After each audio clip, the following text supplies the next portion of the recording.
Bismillahirrahmanirrahim. Assalamualaikum warahmatullahi ta'ala wabarakatuh. Pak Kiai, saya ingin nak bertanya tentang pandangan pada hakikatnya, ilmu hakikatnya yang dikatakan Hayatullah yang mengadakan segala yang wujud ini, ataupun Hayatullah itulah yang mengadakan Nur Muhammad. Maka apakah persoalan saya, apakah yang selalunya orang yang bersalat itu apabila dia tahiyatul akhir atau awal, dia mengucapkan dua kalimah syahadat, asyhadu an la ilaha illallah. Semasa dia mengatakan illallah, dia terus angkat jari dia, telunjuk dia tunjuk ke depan. Apakah yang ditunjukkan di ruang-ruang kosong itu, Pak Kiai? Mohon diberi pencerahan kepada saya agar saya lebih dapat memahaminya dengan lebih mendalam lagi. Assalamualaikum warahmatullahi ta'ala wabarakatuh. Waalaikumsalam warahmatullahi wabarakatuh. Bismillahirrahmanirrahim. Ashhadu an la ilaha illallah wa ashhadu anna Muhammadar Rasulullah. Allahumma salli ala sayyidina Muhammad wa ala ali sayyidina Muhammad. Rabbis rahli sadri wa yassirli amri wahlul 'uqdatam min lisani yafqahu qawli. Amin. Bismillahirrahmanirrahim. Pertanyaan dari Pak Awang dari Sarawak, Malaysia. Alhamdulillahirabbil alamin. Bismillahirrahmanirrahim. Allahu la ilaha wal hayyul qayyum. Allah, tiada Tuhan yang berhak disembah. Dialah hidup yang kekal, kecuali hidup yang kekal itulah yang bernama Allah. Jadilah dan illallah, tiada hidup kecuali Allah. Jadi hidup yang ada pada Nabi Adam dahulu, hidup yang ada pada para nabi dahulu, hidup yang ada pada para rasul dahulu, hidup yang ada pada Kanjeng Nabi Muhammad dahulu, dan hidup yang ada pada manusia yang terdahulu, yakni sama dengan hidup yang menghidupi diri manusia kita saat ini. Inilah yang dimaksud hidup yang kekal, yang tak pernah mati. Siapakah yang mati itu? Yang mati adalah diri manusianya. Hidup takkan pernah mati. Maka sadarilah untuk kita semua bahwa hidup ini Allah. Bila tiada Allah, bila Allah yang wujud, yang nyata dan yang hidup serta yang berkuasa, maka tak nyatalah segala wujud alam semesta ini.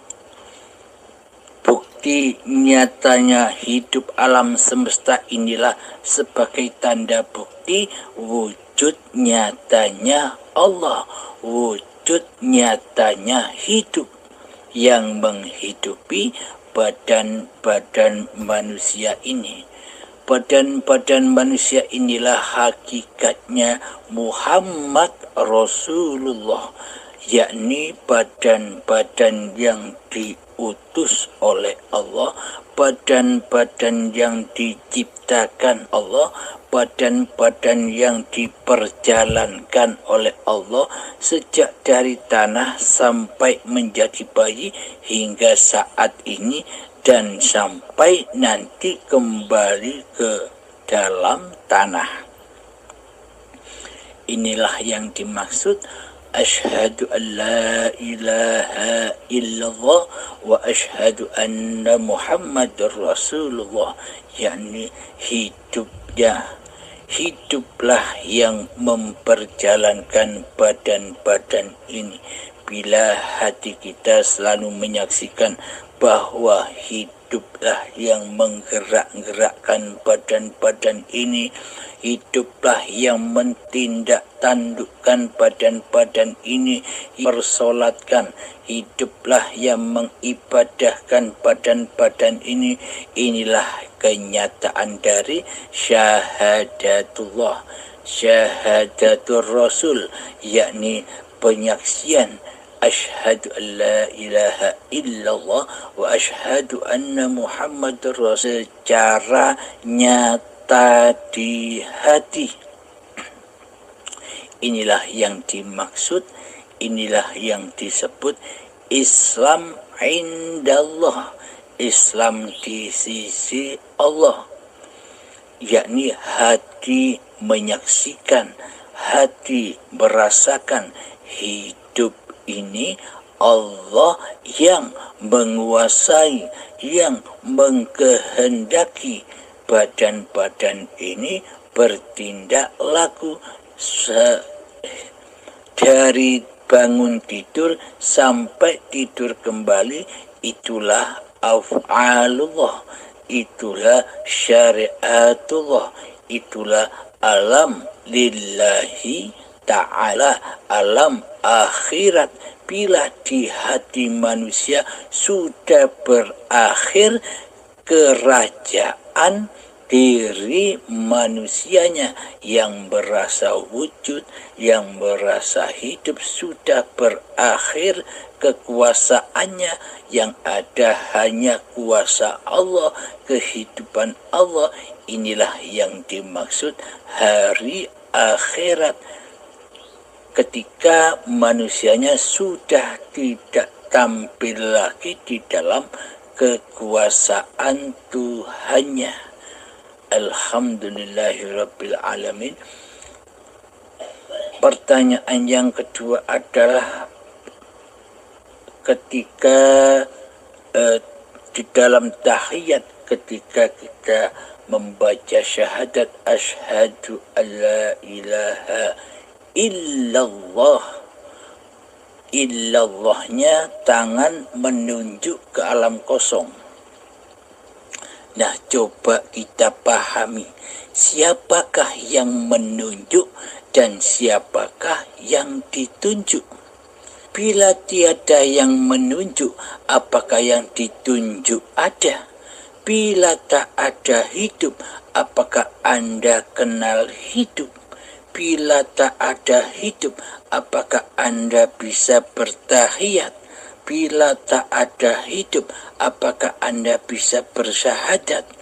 Inilah yang dimaksud araftu Rabbi, aku mengenal Tuhanku dengan Tuhanku. Siapakah yang menunjuk? Dialah hidup yang menunjuk. Dan siapakah yang ditunjuk? Dialah zatnya sendiri. Alam kosong inilah zatnya sendiri. Tanpa alam kosong maka tiadalah apa-apa dan siapa-siapa. Dengan alam kosong inilah, dengan Allah inilah, dengan kehidupan inilah, maka apa-apa dan siapa-siapa wujud di alam semesta ini. Coba contohnya demikian. Tanpa seizin Allah, tanpa seizin alam kosong, apakah badan ini bisa bertindak tanduk? Apakah badan ini af'al? Bila badan ini ditaruh di dalam tempat yang tidak ada alam kosongnya, seumpama badan ini dipendam di tanah yang tak ada alam kosongnya, dipendam rapat-rapat, apakah badan ini bisa bertindak tanduk? Apakah badan ini bisa bangun? Apakah badan ini bisa duduk? Apakah badan ini bisa memasak? Apakah badan ini bisa mandi? Apakah badan ini bisa sholat? Apakah badan ini bisa beribadah? Apakah badan ini bisa bekerja? Dan sebagainya. Jadi dengan seizin Allah lah, dengan seizin alam kosong inilah bahwa Allah itu ada di mana-mana dan tak kemana-mana. Dengan izin alam kosong inilah manusia, badan-badan manusia diperjalankan oleh Tuhan pencipta dirinya. Dengan seizin alam kosong inilah maka wujudlah apa-apa dan wujudlah siapa-siapa. Dengan seizin Allah, dengan seizin alam kosong inilah manusia bisa menyaksikan ayat-ayat Allah. Manusia bisa menyaksikan kebesaran Allah. Ketika kita menyaksikan gunung, ketika kita menyaksikan lautan, ketika kita menyaksikan langit, ketika kita menyaksikan bulan, ketika kita menyaksikan matahari, ketika kita menyaksikan apa-apa yang ada di area kita berada. Tentunya semuanya adalah seizin Allah, seizin alam kosong. Tanpa alam kosong maka tak akan ada apa-apa dan tak akan ada siapa-siapa. Dan tanpa hidup, apakah manusia, apakah kita bisa menyaksikan apa-apa? Inilah yang dimaksud Allahu Akbar. Allah Maha Besar, Allah Maha meliputi segala makhluk ciptaannya. Ilustrasinya bila kita contohkan kepada ikan-ikan yang ada di lautan. Tanpa adanya air, apakah ikan-ikan ada di lautan itu bisa beranak pinak, bisa mencari makan, bisa bertengkar, bisa berlari-lari, bisa saling membunuh? Apakah tanpa air adakah segala tindak lakunya ikan-ikan itu? Segala tindak lakunya ikan-ikan itu tercipta karena adanya air. Ikan akan mencari air yang menghidupi dirinya. Sementara ikan sudah di dalam air itu sendiri. Ini kiasan dari diri kita sendiri. Bagaimana mungkin kita mencari Allah sementara Allah meliputi hati dan badan manusia ini? Sementara seluruh alam semesta ini sudah dalam Allah itu sendiri. Alhamdulillahirabbil alamin. Jadi yang dimaksud hidup atau hayatullah itu adalah alam kosong ini. Ketika kita masih merasa bahwa hidup ini hidup manusia kita, maka tidak sadar kitalah yang maha besar, kitalah yang maha suci di dalam hati kita. Kita tidak merasa bahwa semua yang tercipta ini karena adanya Allah, karena izinnya Allah. Sementara selama ini ketika kita masih merasa diri kitalah yang paling wujud daripada Allah, kita merasa bahwa diri kitalah yang merasa hidup daripada Allah, maka kita selama ini buta akan kekuasaan Allah, buta akan kemahabesaran Allah di dalam hati kita.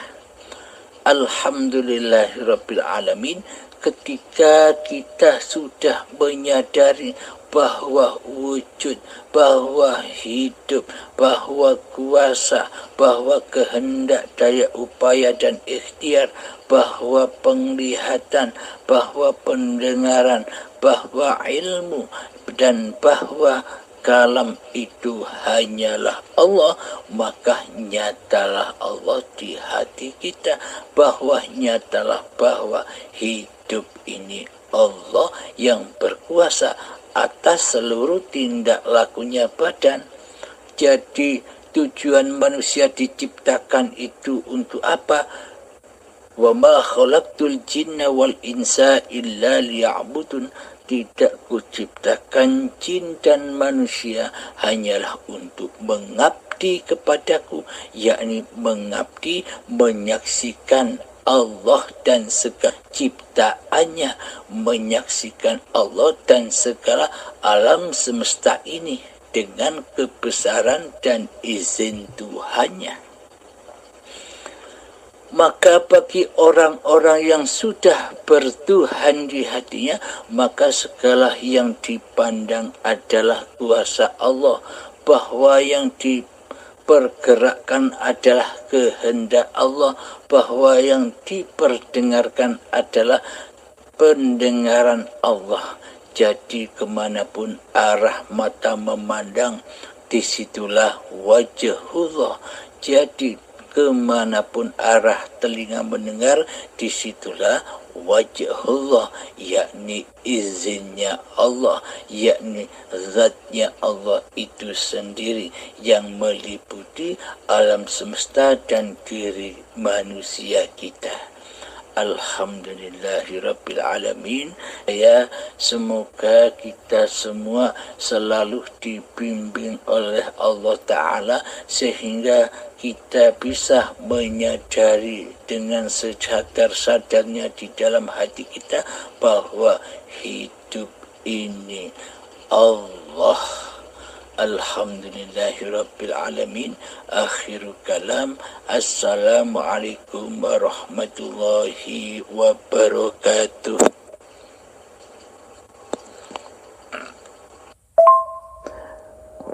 Waalaikumsalam warahmatullahi ta'ala wabarakatuh. Syukur, alhamdulillah.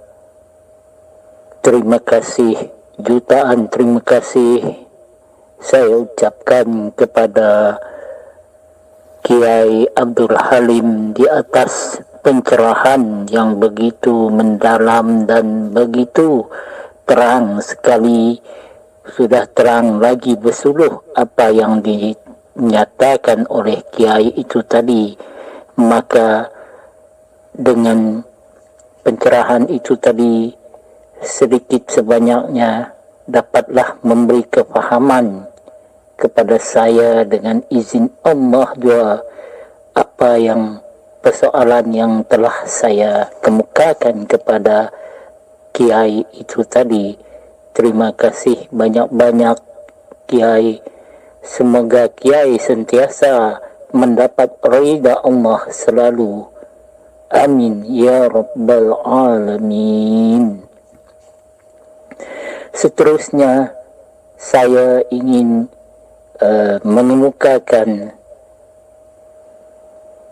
persoalan yang seterusnya untuk difahami dan dicerahkan oleh Kiai kepada saya, yaitu berkaitan dengan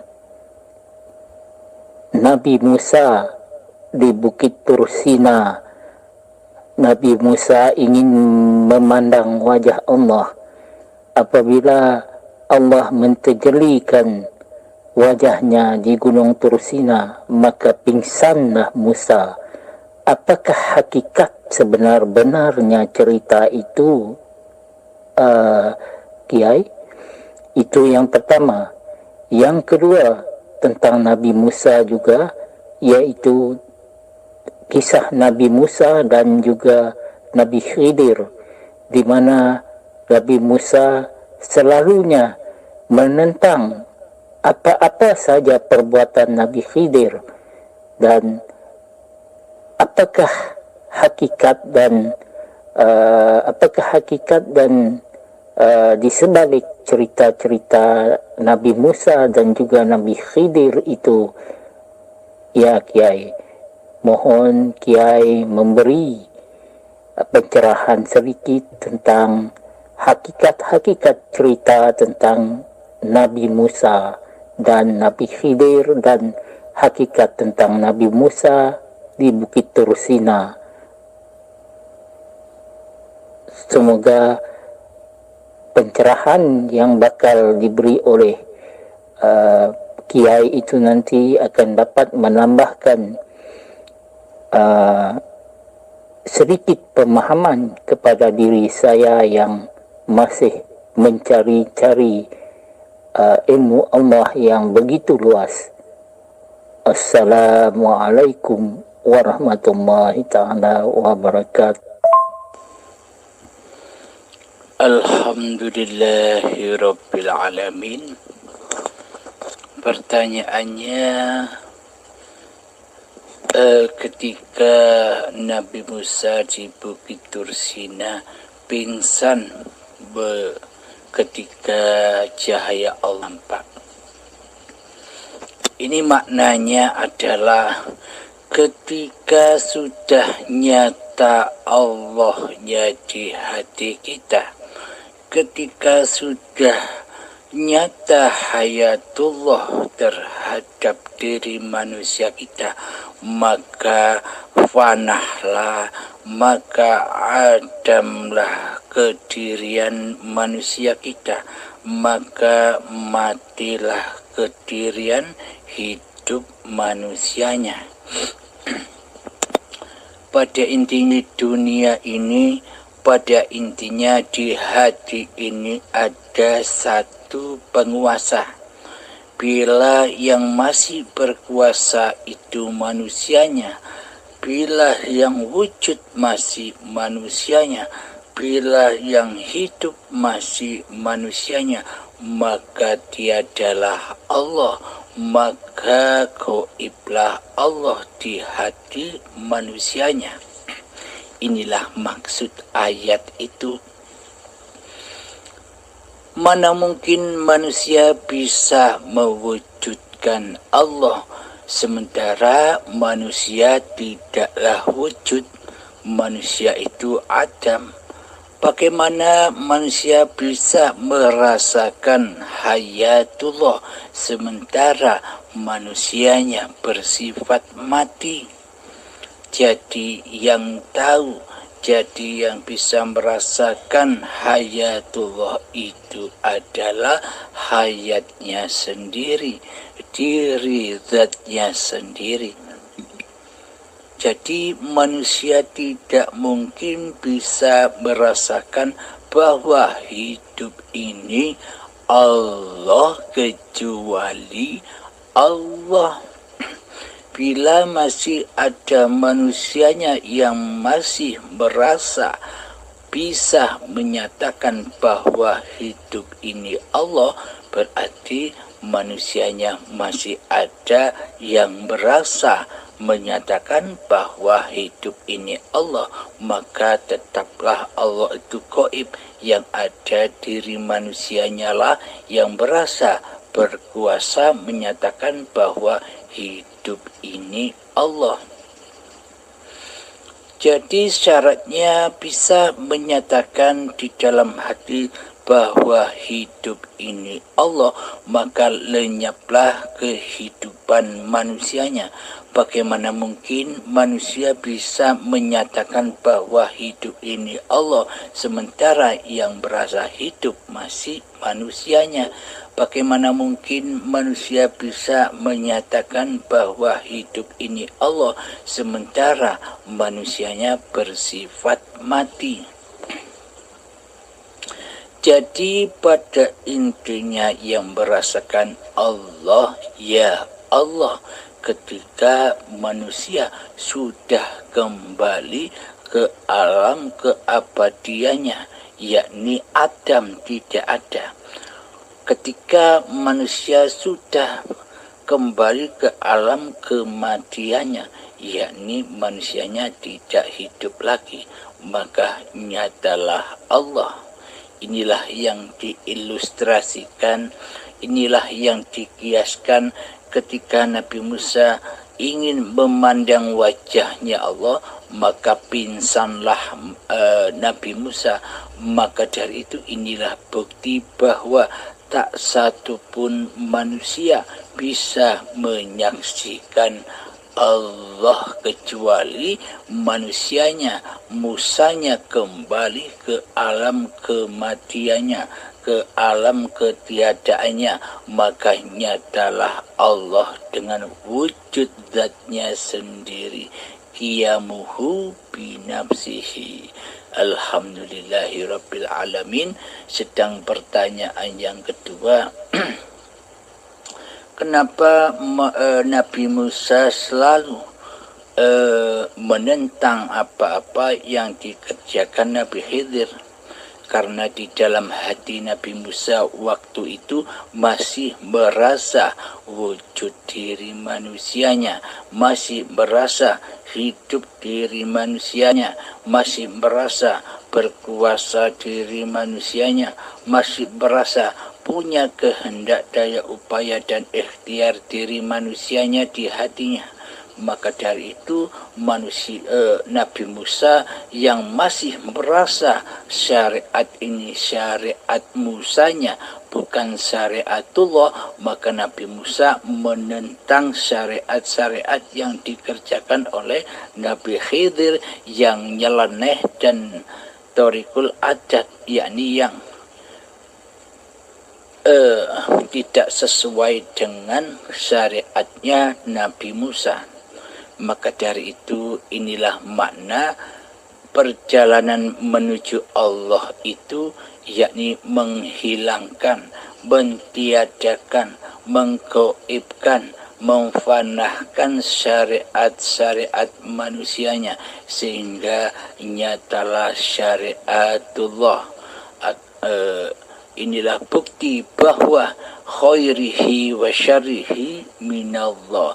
Innallaha ala kulli syai'in qadir. Sesungguhnya Allah berkuasa atas segala sesuatu. Jadi segala kekuasaan yang ada pada manusia itu bukan kuasa manusianya, akan tetapi seluruhnya di dalam kekuasaan Tuhan pencipta dirinya, Tuhan yang menghidupi seluruh manusia. Alhamdulillahirabbil alamin. Akhirul kalam. Assalamualaikum warahmatullahi wabarakatuh. Waalaikumsalam warahmatullahi ta'ala wabarakatuh. Jutaan terima kasih saya ucapkan kepada Kiai di atas penerangan yang begitu jelas dan terang itu tadi. InsyaAllah semoga dengan penerangan Kiai itu tadi maka dapatlah saya memahami siapa diri saya sebenar-benarnya.